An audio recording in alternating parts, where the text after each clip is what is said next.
Hello and welcome to another edition of the Gadget Show Web TV. Now, the Nokia N95 is the smartphone of choice for the gadget enthusiast, and the iPhone is the smartphone that's causing the most stir. But if you don't actually fancy having the same phone as everyone else, or indeed being a considerably impoverished fashion victim, dare one say it, well, there is another smartphone on the block. It's Sony Ericsson's P1. And compared with those two, it seems to be virtually ignored. Now, is that ignorance justified, or is it actually a hidden gem? Well, let's take a closer look.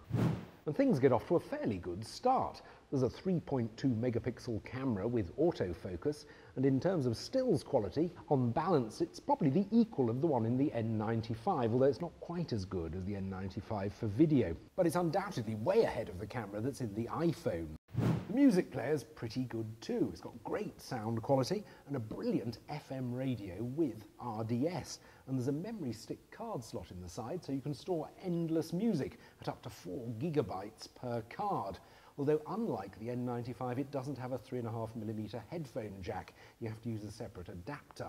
Unlike the N95, it doesn't have GPS, and you certainly won't be competing with Apple on the style front.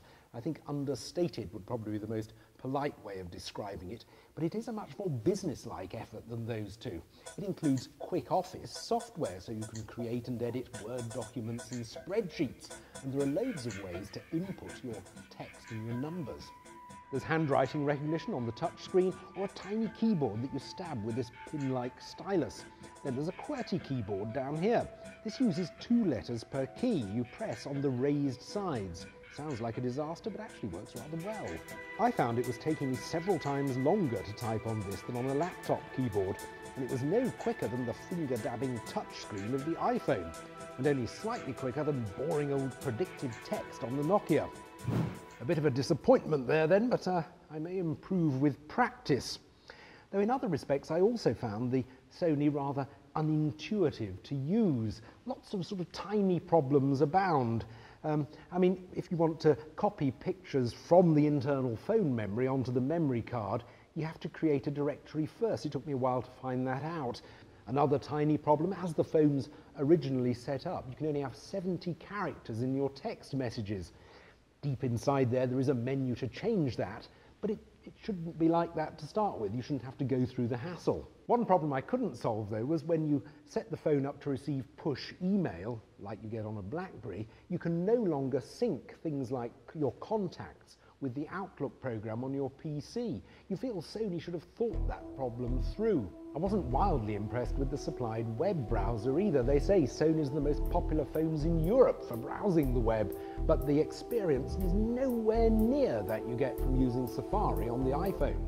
But all these drawbacks were as nothing compared with the problems I had with the Wi-Fi. Like the N95 and the iPhone, the P1 has Wi-Fi, but I couldn't get it to work. I spent a whole afternoon on it, and I don't seem to be alone, judging by the comments on internet forums. Frustratingly, you even get the available networks listed on the screen, but you can't actually get any of the phone's applications to work with them. In comparison, I got the iPhone up on the internet in a couple of minutes. I mean, why can't Sony get this right? I'd really hoped this phone would be a good value, intelligent alternative to these two, but in the end, it just doesn't make the grade.